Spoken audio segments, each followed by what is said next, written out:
শুভেচ্ছা। বাঙালিয়ানার প্রদোষের সংবাদে স্বাগত। শুরুতেই শুনে নিচ্ছি সংবাদ শিরোনাম। জেডাই খান পান্না মনে করেন লতিফ সিদ্দিকী প্রহসনের শিকার।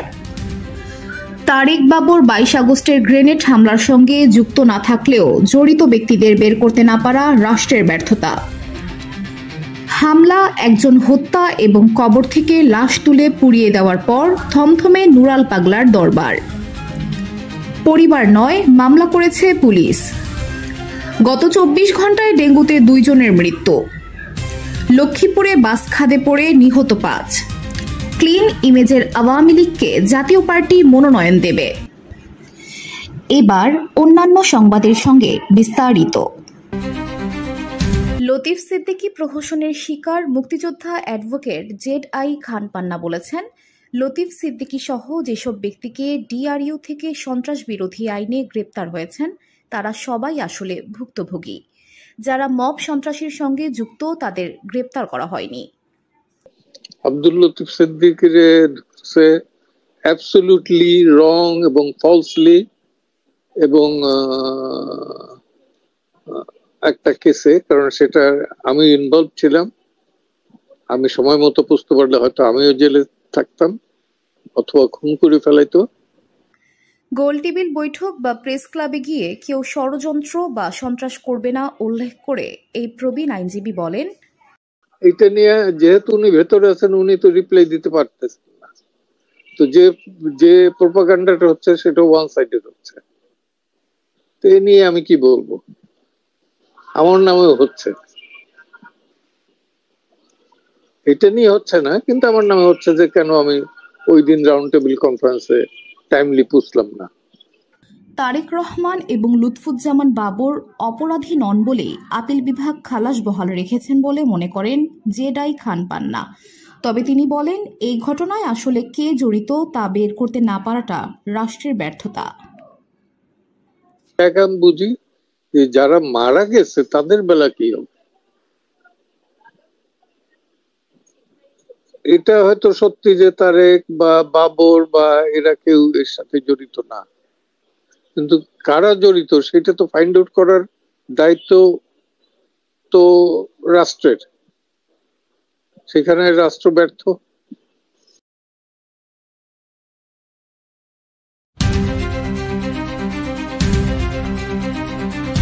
দেশে গত একদিনে ডেঙ্গুতে 2 জনের মৃত্যু হয়েছে। এ সময় ডেঙ্গুতে নতুন করে 364 জন হাসপাতালে ভর্তি হয়েছেন।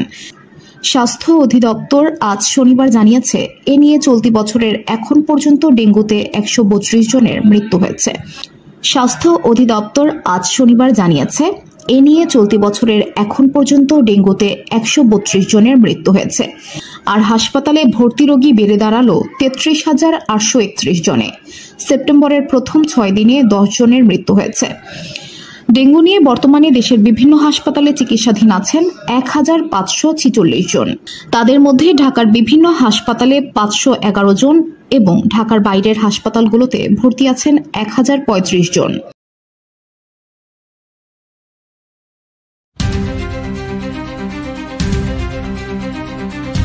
নির্বাচনের আগে দেশে ফিরে দলের নেতৃত্ব দেবেন বিএনপির ভারপ্রাপ্ত চেয়ারম্যান তারেক রহমান। আগামী কয়েক সপ্তাহের মধ্যেই তিনি দেশে ফিরছেন বলে জানিয়েছেন দলের স্থায়ী কমিটির সদস্য ডাক্তার এজেড-এম জাহিদ হোসেন। আজ শনিবার জাতীয় প্রেস ক্লাবে এক অনুষ্ঠানে তিনি বলেন, যারা নির্বাচন নিয়ে ষড়যন্ত্র করছে তাদের সেই পায়তারা সফল হবে না। আগামী ফেব্রুয়ারিতেই নির্বাচন অনুষ্ঠিত হবে।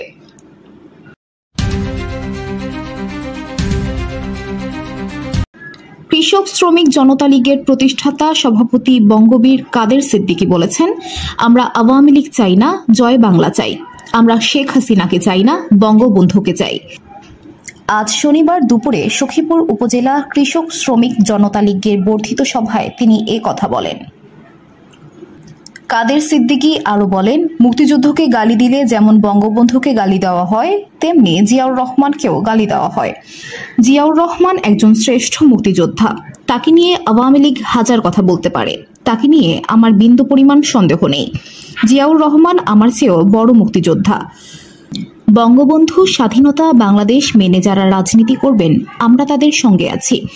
পরে এক পর্যায়ে দুপুর 2:30টার দিকে বর্ধিত সভায় অসুস্থ হয়ে পড়েন বঙ্গবীর কাদের সিদ্দিকী। এ সময় সভা বাতিল হয়ে যায়।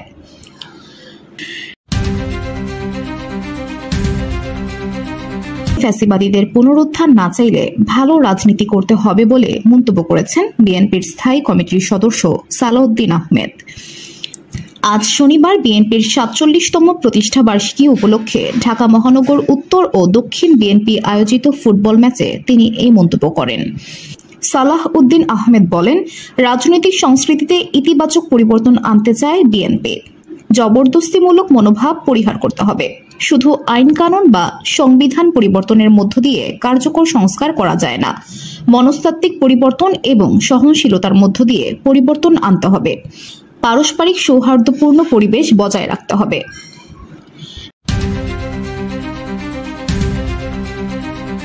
আগামী ডিসেম্বরে যারা ত্রয়োদশ সংসদ নির্বাচন চেয়েছিল তারা এখন নির্বাচন পেছানোর ষড়যন্ত্র করছে বলে জানান স্থানীয় সরকার উপদেষ্টা আসিফ মাহমুদ সজীব ভুঁইয়া।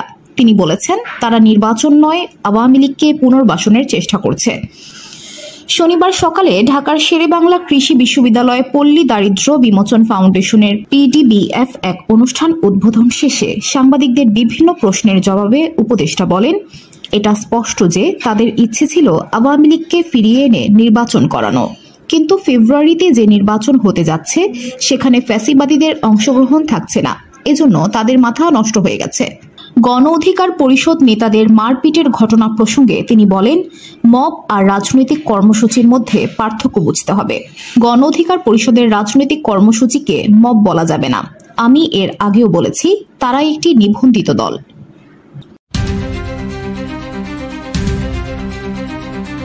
জাতীয় পার্টির জাপা কো-চেয়ারম্যান ও রংপুর সিটি কর্পোরেশনের সাবেক মেয়র মোস্তাফিজুর রহমান মোস্তফা বলেছেন, আওয়ামী লীগের সমর্থক হলেও যারা ক্লিন ইমেজের এবং যাদের বিরুদ্ধে কোনো মামলা বা সহিংসতার অভিযোগ নেই তারা জাতীয় পার্টিতে যোগ দিলে দলীয় মনোনয়ন পাবেন। আজ শনিবার দুপুরে রংপুর নগরীর সেন্ট্রাল রোডে জাতীয় পার্টির জাপা দলীয় কার্যালয়ে এক কর্মী সমাবেশ শেষে সাংবাদিকদের তিনি কথা বলেন। মোস্তাফিজুর রহমান মোস্তফা বলেন, আওয়ামী লীগের সমর্থক, কিন্তু তার বিরুদ্ধে কোনো মামলা মোকদ্দমা নাই। যদি যোগ্য প্রার্থী আমরা মনে করি, আমরা দেব না কেন? অবশ্যই দেব। আমাদের ক্যান্ডিডেট ক্রাইসিসকে ওভারকাম করার জন্য আমরা অবশ্যই করব। হামলার পর থমথমে নুরাল পাগলার দরবার, মামলার সাহস নেই পরিবারের। রাজবাড়ীতে নুরুল হক ওরফে নুরাল পাগলার দরবার এলাকায় থমথমে অবস্থা বিরাজ করছে। অতিরিক্ত পুলিশ মোতায়েন আছে। দরবারের ভেতর ছড়িয়ে ছিটিয়ে আছে ধ্বংসস্তূপ। মাঝে মধ্যে আগুনের ধোঁয়া বের হতে দেখা যাচ্ছে। গতকাল শুক্রবার জুমার নামাজের পর বেলা 3টা থেকে সন্ধ্যা 6টা পর্যন্ত দফায় দফায় নুরাল পাগলার দরবারে হামলা চালানো হয়। হামলাকারীরা শরীয়ত পরিপন্থীভাবে দাফনের অভিযোগ তুলে নুরাল পাগলার লাশ কবর থেকে তুলে পুড়িয়ে দেন। উপজেলা ইমান আকিদার রক্ষা কমিটির পূর্ব ঘোষিত বিক্ষোভ সমাবেশ থেকে একদল লোকের এই হামলায় 10 থেকে 12 জন পুলিশ সদস্য সহ অন্তত অর্ধশত ব্যক্তি আহত হন। হামলায় আহত হয়ে মারা যান এক ব্যক্তি। পুলিশের ওপর হামলা ও গাড়ি ভাঙচুর ঘটনায় গোয়ালন্দঘাট থানায় মামলা হয়েছে। গতকাল শুক্রবার রাতে থানার উপপরিদর্শক সেলিম মোল্লা বাদী হয়ে 3 থেকে 3,500 জনকে অজ্ঞাত আসামি করে মামলা করেন। নুরাল পাগলার দরবারে হামলার ঘটনায় এখন পর্যন্ত পরিবারের পক্ষ থেকে কোনো অভিযোগ দেওয়া হয়নি বলে জানান ওসি। 3 তলা ভবনে পরিবারসহ নুরাল পাগলা থাকতেন। 2টি ভবনের সবকটি কক্ষ ধ্বংসস্তূপে পরিণত হয়েছে। আসবাবপত্র সব খোয়া গেছে। অবশিষ্ট জিনিসপত্র ভাঙচুর করে জ্বালিয়ে দেওয়া হয়েছে।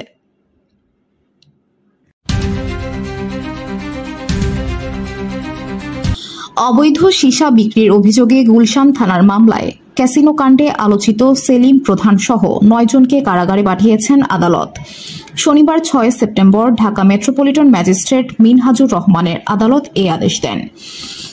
এদিন আসামিদের আদালতে হাজির করে কারাগারে রাখার আবেদন করেন গুলশান থানার উপপরিদর্শক মোহাম্মদ হাবিবুর রহমান। আসামিপক্ষের আইনজীবী জামিন চেয়ে আবেদন করেন। শুনানি শেষে বিচারক জামিন নামঞ্জুর করে কারাগারে পাঠানোর আদেশ দেন।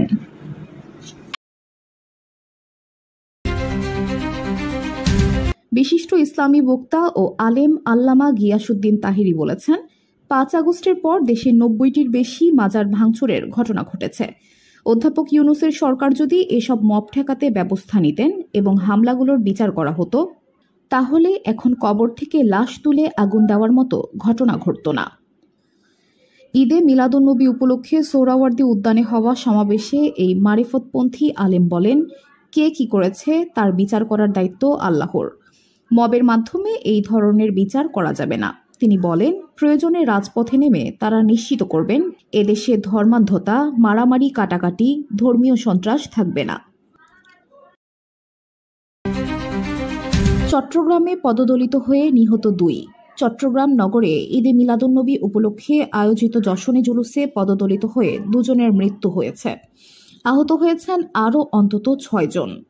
আজ শনিবার দুপুর 12টার দিকে নগরের মুরাদপুর এলাকায় এ ঘটনা ঘটে। মারা যাওয়া 2 জন হলেন চট্টগ্রামের পটিয়া উপজেলার বাসিন্দা আইয়ুব আলী ও নগরের কালামিয়া বাজার এলাকার সাইফুল ইসলাম। 2 জন নিহতের বিষয়টি চট্টগ্রাম মেডিকেল কলেজ পুলিশ ফাঁড়ির সহকারী ইনচার্জ সোহেল রানা নিশ্চিত করেছেন। হতাহত ব্যক্তিদের হাসপাতালে নিয়ে যান অঞ্জুমানে রহমানিয়া ট্রাস্টের মেডিকেল টিমের সদস্যরা। লক্ষ্মীপুরে সদর উপজেলায় একটি বাস নিয়ন্ত্রণ হারিয়ে খালে পড়ার ঘটনায় আরও 3 জনের মৃত্যু হয়েছে। এতে মৃতের সংখ্যা বেড়ে 5 হয়েছে।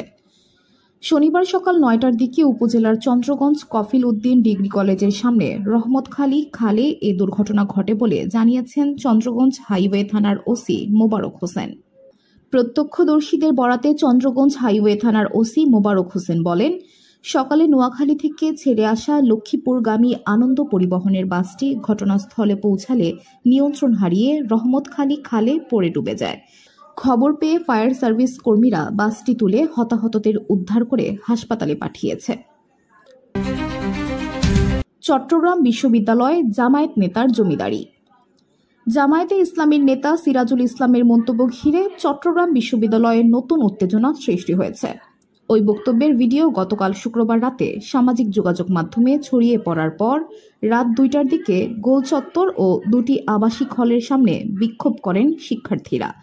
অন্যদিকে বিএনপি ও ছাত্রদলের ওপর দায় চাপানোর অভিযোগ নাকচ করেছেন স্থানীয় নেতারা। আগের দিন বৃহস্পতিবার সন্ধ্যায় বিশ্ববিদ্যালয়ের পার্শ্ববর্তী জোবরা গ্রামে এলাকাবাসীর উদ্যোগে আয়োজিত এক মতবিনিময় সভায় জামায়াতের মনোনীত প্রার্থী সিরাজুল ইসলাম বলেন, চট্টগ্রাম বিশ্ববিদ্যালয় আমাদের পৈতৃক সম্পত্তির উপর প্রতিষ্ঠিত। আমরা এই এলাকার মালিক। জমিদারের উপর কেউ হস্তক্ষেপ করলে তা মেনে নেব না।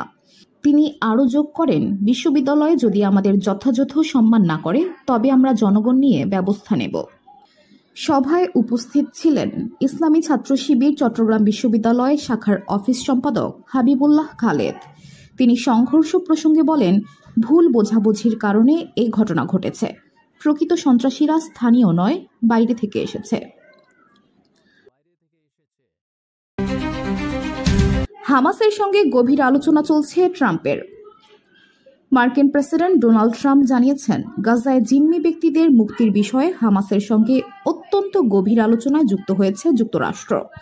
স্থানীয় সময় শুক্রবার 5 সেপ্টেম্বর হোয়াইট হাউসের ওভাল অফিসে সাংবাদিকদের সঙ্গে আলাপকালে এ কথা বলেন তিনি। ট্রাম্প বলেন, আমি হামাসকে বলবো জিম্মিদের মুক্তি দিন, ভালো কিছু হবে। হামাস যদি জিম্মিদের গাজা থেকে মুক্তি না দেয় তাহলে পরিস্থিতি খুব জটিল ও খারাপ হবে বলে আমার মনে হয়। হামাসের হাতে এখন খুব বেশি জীবিত জিম্মি না থাকায় পরিস্থিতি কঠিন হয়ে পড়েছে বলে মন্তব্য করেছেন ট্রাম্প। হামাসকে দ্রুত সব বন্দীকে ফিরিয়ে দিতে আহ্বান জানিয়ে নিজের সোশ্যাল মিডিয়া প্ল্যাটফর্ম ট্রুথ সোশ্যালে ট্রাম্প লিখেছিলেন, হামাসকে বলুন অবিলম্বে সব 20 জন বন্দীকে ফিরিয়ে দিতে, তাহলে পরিস্থিতি দ্রুত বদলে যাবে, যুদ্ধ শেষ হবে। বাঙালিয়ানার প্রদোষের সংবাদ শেষ হলো। ধন্যবাদ।